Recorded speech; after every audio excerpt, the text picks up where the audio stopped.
नमस्कार दोस्तों, एक बार फिर से आपका हार्दिक इस्तकबाल है। तहे दिल से अभिनंदन करता हूँ आप सभी साथियों का। अपने इस सिलेबस के अंदर एक छोटा-सा पार्ट जुड़ा हुआ है, जिसका नाम आपको ये देखने को मिलता है प्रीफिक्सेस एंड सफिक्सेस। एक्चुअल में निकला हुआ किससे बेटा? आपका अफिक्स से निकला हुआ, जहाँ पर कोई चीज़ क्या होती है? जुड़ती है।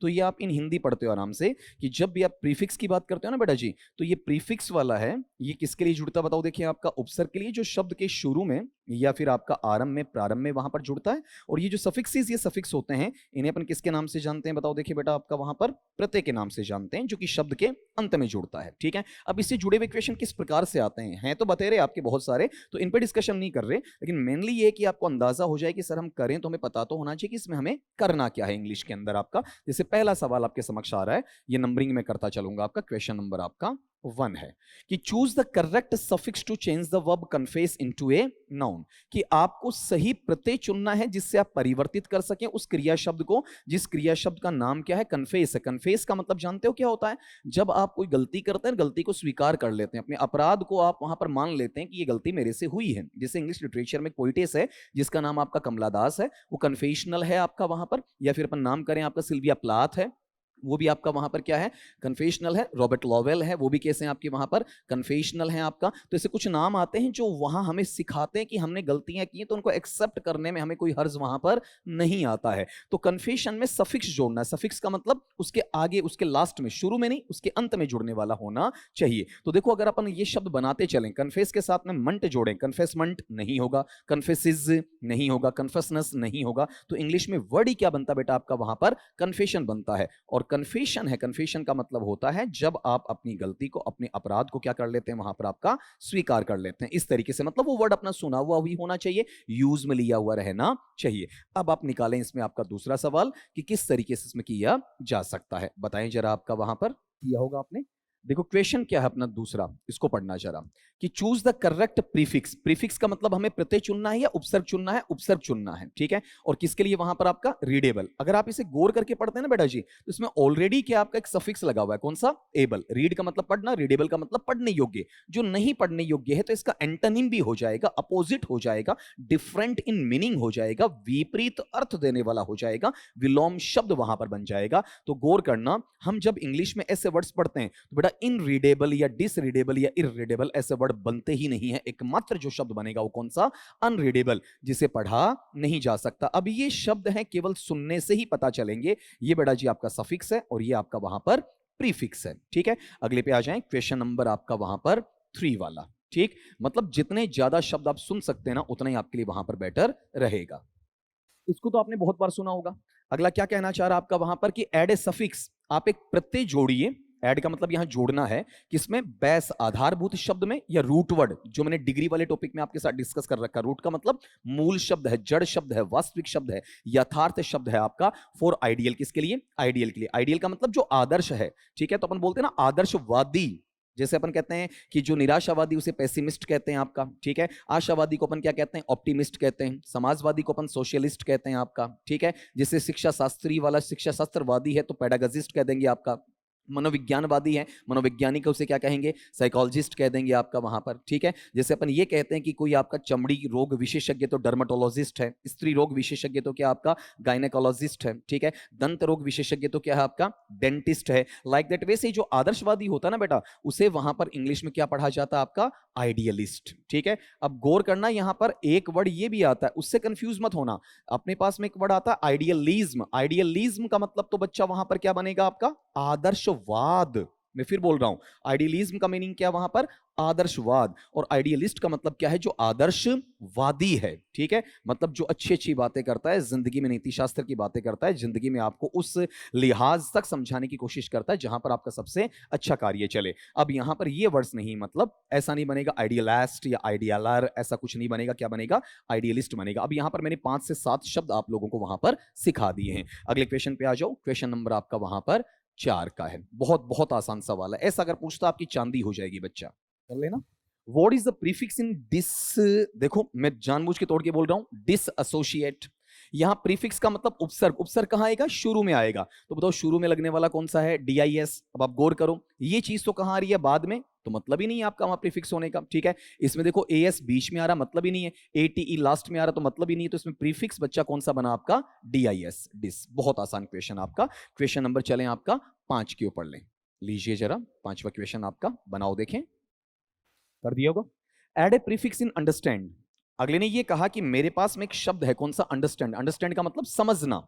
तो इसमें आपको क्या जोड़ना? प्रीफिक्स पहले जुड़ेगा। मतलब आपको कोई समझ नहीं रहा है, गलत समझ रहा है, तो उसे अपन क्या कहते हैं? भाई ये तेरी क्या है? मिसअंडरस्टैंडिंग है। आराम से बोलने में आता है ना आपका। तो बताओ यहां पर कौन सा वर्ड जुड़ना चाहिए आपका वहां पर? मतलब प्रीफिक्स वर्ड नहीं बोलूंगा। क्या? IL क्या? नहीं। EM क्या? नहीं। PRE क्या? नहीं। कौन सा जुड़ेगा बच्चा वहां पर आपका? MIS। अंडरस्टैंड का क्या हो जाता है? मिसअंडरस्टैंड हो जाता है, ठीक है। क्वेश्चन नंबर आपका 6 पे आ जाए, वहां पर आपका लगाओ देखें, इसके अंदर कर दिया होगा। इस शब्द को आप देखो, पहले पहले इस शब्द को सीखो। मैनी शब्द क्या बेटा आपका? रिडीम है। जैसे आप कोई ऐप चलाते हैं, मान लीजिए कि आप पेज ऐप चलाते हैं, HDFC का है, कोई क्रेड ऐप चलाते हैं आपका, या फिर आप फोन पे है, भीम ऐप है आपका, अमेजोन हो सकता है, ठीक है, पेटीएम हो सकता है आपका। वहां पर अलग अलग आजकल डिजिटल ट्रांजेक्शन करने वाले ऐप्स होते हैं, तो वहां आपको कुछ पॉइंट्स मिलते हैं। उन पॉइंट्स को आप क्या करते हैं? रिडीम करते हैं। रिडीम का मतलब भुनाते हैं, ठीक है। वो हो सकता है कि उसके बदले आपको कुछ गिफ्ट देते हैं, उसके बदले आपको हो सकता है कि कुछ परसेंटेज छोड़ते हैं, ठीक है, या हो सकता है कि आपकी बैंक में आपके लिए कैश जमा करवा देते हैं। अलग अलग तरीके से चलेगा आपका वहां पर। तो जो चीजें रिडीम करने लायक होती हैं उन्हें क्या कहा जाता है? रिडीमेबल। मैं फिर बोल रहा हूं, रिडीम करने वाले को क्या कहते हैं? रिडीमेबल।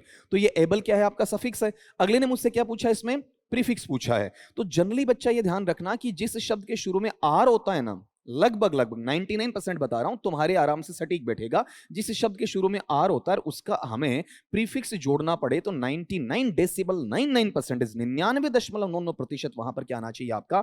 IR आना चाहिए। तो यहां बनेगा इररिडीमेबल, जिसे रिडीम नहीं किया जा सके, जिसे भुनाया नहीं जा सके। इस वर्ड को मैं यहां भी आपका लिख देता हूं, इस तरीके से जाएगा आपका इररिडीमेबल। अब ये देखो, इसमें दो चीजें सीख गए मैंने, ऐसे वर्ड्स यहां पर उठाए आपके। ये प्रीफिक्स है और ये क्या है आपका वहां पर? सफिक्स है, कि ज्यादा से ज्यादा मैटर को आप कवर कर सके। क्वेश्चन नंबर आ जाए आपका वहां पर 7 पे, लीजिए जरा। आपका सवाल क्या है कि add a suffix in meaning. आपको एक शब्द दिया हुआ है, अर्थ, मीनिंग, इसमें आपको सफिक्स जोड़ना है लास्ट में। तो जो अर्थप्रद होता है, सार्थक होता है, अर्थपूर्ण होता है, उसे तो बेटा जी अपन क्या कहते हैं? बताओ देखिए आपका वहां पर? मीनिंगफुल कहते हैं, ठीक है। और जो अर्थहीन होता है, निरर्थक होता है, कोई सार्थक चीज उसमें से निकलकर नहीं आती है, तो उसे अपन बोलना चाहेंगे तो बेटा वो क्या बन जाएगा? बताओ आपका वहां पर? मीनिंगलेस बन जाएगा। क्लियर? मीनिंगफुल और मीनिंगलेस। तो इजीली हमें देखो, दोनों में से एक ही तो अगला देगा ना, दोनों तो नहीं दे सकता है। अब आप ये वर्ड बोल के देखना, आपको खुद को अटपटा लगेगा। मीनिंगली नहीं हो सकता, मीनिंगसम नहीं होगा, क्या बनेगा आपका? मीनिंगलेस बनेगा। चलिए अगले सवाल पे आपका क्वेश्चन नंबर 8, 8वां सवाल आज का आपके लिए करें। सवाल क्या है कि add a suffix in Wilder.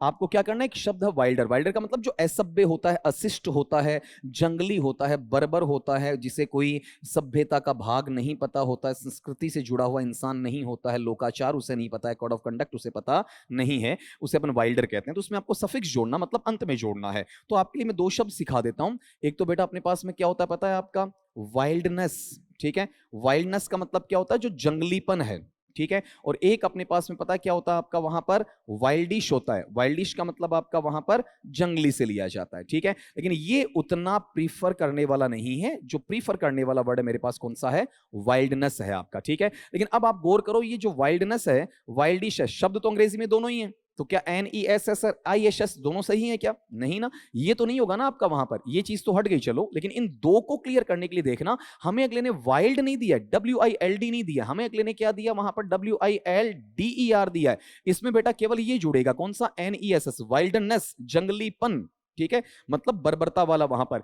ऐसा ऐसा कभी नहीं होगा, कौन सा?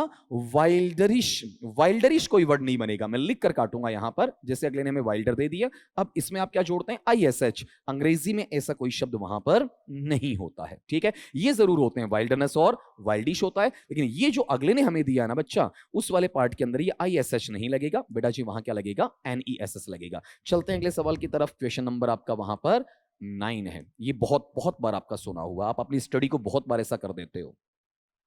करें बच्चा? सवाल क्या है? Add a prefix in continued.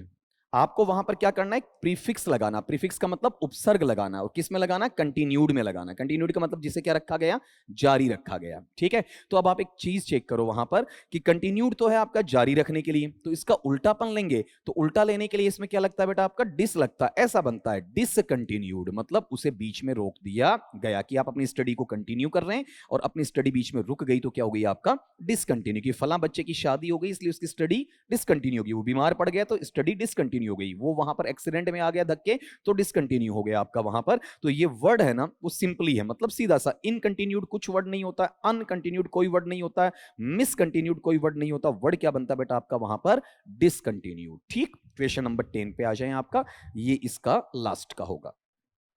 करें, बहुत आसान सवाल है कि व्हाट इज द रूट और बेस वर्ड। ये मैंने आपको शुरू में ही सिखा दिया कि जड़वत शब्द या आधारभूत शब्द है वो कौन सा है इस शब्द के अंदर, कौन से शब्द में आपका वहां पर, प्री हीट। तो आप इसके टुकड़े कर लो, बताओ इसमें किससे बना हुआ आपका, प्री। प्री के साथ में क्या लगा हुआ आपका, हीट लगा हुआ है, तो ये प्री पहले आ रहा है। बताओ ये किस में आ गया आपका, प्रीफिक्स में आ गया, मतलब उपसर्ग में आ गया। और ये जो है ये बताओ क्या हो गया आपका, बैस मान लीजिए। और अगर बैस नहीं मानते हैं तो इसे बता दीजिए आप वहां पर क्या कह देंगे, आपका रूट कह देंगे, इस तरीके से। ठीक है, ऐसे यहां पर इसे लिया जाएगा। मतलब इसमें देखो आर ई, ये तो बीच में दो अक्षर है, कुछ नहीं बनेगा आपका। ठीक है, ई ए टी, ये भी कुछ नहीं बनेगा। अर्थ तो देगा ईट खाना, लेकिन इससे जुड़ा हुआ नहीं है आपका। तो यहां पर ये तो प्री, पी आर ई क्या है आपका, प्रीफिक्स है। अगले ने मुझसे रूट फॉर्म पूछा तो बेटा जी रूट फॉर्म इसमें क्या आ जाएगा आपका, हीट आ जाएगा। ये मैंने 10 सवाल के माध्यम से आपको ऐसे समझाया है कि पेपर में अगर ये सवाल आता है, आपको वहां प्रीफिक्स सफिक्स छांटने को कहा जाता, बड़ी आसानी से कर पाएंगे। लेकिन आपको प्रीफिक्स और सफिक्स लगाने के लिए कहा जाए ना, इट मींस वो शब्द आपका सुना हुआ होना चाहिए। ठीक है,